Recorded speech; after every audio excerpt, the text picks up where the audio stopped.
आज हम आपको बॉलीवुड की एक ऐसी एक्ट्रेस के बारे में बताएंगे जिसको अपने पति के बिजनेस पार्टनर के साथ जबरदस्ती रात गुजारनी पड़ती है।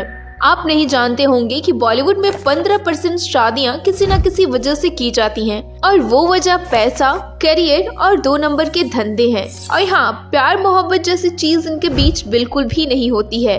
हम आपको बता दें कि विद्या बालन की शादी भी इन मतलब से हो गई थी। विद्या बालन एक बड़ी एक्ट्रेस हैं और वह दिखने में ठीक ठाक लगती हैं। वो पहले बहुत ही भद्दी दिखती थी और काली भी दिखती थी, इसी वजह से उसे कोई पसंद नहीं कर पा रहा था। विद्या बालन और सिद्धार्थ के बारे में बताया जाता है कि उन दोनों की कॉन्ट्रैक्ट मैरिज है। ये दोनों सिर्फ पैसे कमाने के लिए एक दूसरे के साथ है और आश्चर्य की बात तो ये है कि दोनों को कहीं भी मुंह मारने की पूरी आजादी है। विद्या के बारे में कहा जाता है कि शादी के समय ही इन दोनों में तय हो गया था कि सिद्धार्थ की जिम्मेदारी ये है उसने अपनी कंपनी में ज्यादा से ज्यादा इन्वेस्ट करना ताकि वह हमेशा लीडिंग कंपनी बनी रहे। अपनी शादी के समय विद्या बालन का नेटवर्क सिर्फ 28 करोड़ था, लेकिन पिछले 10 सालों में विद्या ने लगभग 122 करोड़ रुपए कमाए हैं। लेकिन अब तक इन लोगों को एक भी बच्चा नहीं है, क्योंकि बच्चा लाना शायद इन लोगों के कॉन्ट्रैक्ट में शामिल ना हो। 2017 में अफवाह फैली थी कि विद्या बालन मां बनने वाली है। उसी रात विद्या ने बहुत गुस्से में लोगों को कहा था कि मैं कोई मशीन नहीं हूँ, बच्चा पैदा करना मेरा काम नहीं है।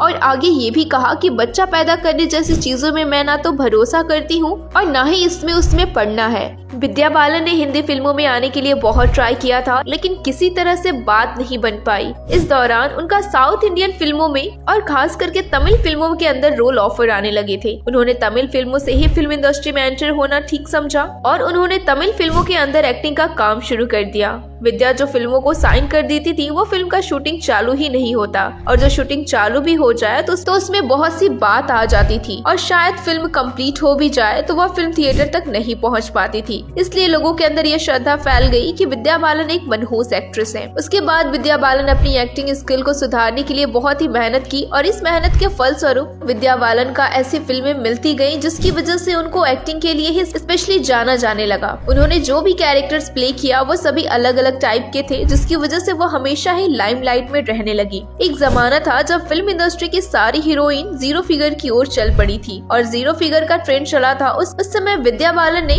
1+ साइज की हीरोइन के आधार पर फिल्म इंडस्ट्री में काम करना जारी रखा था। एकता कपूर के साथ उनको मौका मिला और उन्होंने अपनी पतली कमर लेकर बालाजी के साथ काम किया। इस फिल्म के अंदर उनके रोल को लेकर नेगेटिव और पॉजिटिव हर तरह की बात हुई, लेकिन उन्होंने हर एक चीज का बहुत ही सेंसिबल वे में आंसर दिया। हम आपको बता दें कि बॉलीवुड के अंदर अगर कोई हीरोइन होती है, वो एक्ट्रेस ग्लैमर की वजह से, उसके लुक की वजह से, उसकी पर्सनालिटी की वजह से जानी जाती है। लेकिन विद्या बालन बिल्कुल ऐसी नहीं है। उन्होंने अपनी एक्टिंग के दम पर वो मुकाम हासिल किया जो शायद ही कोई कर सके। अब लोग विद्या बालन को लोहा मान चुके हैं। भूल भुलैया, कहानी 1, कहानी 2, उन्होंने सारी फिल्में अपने बलबूते पर खींची है कि बॉक्स ऑफिस पर उन्हें ही लोग देखने जाते हैं।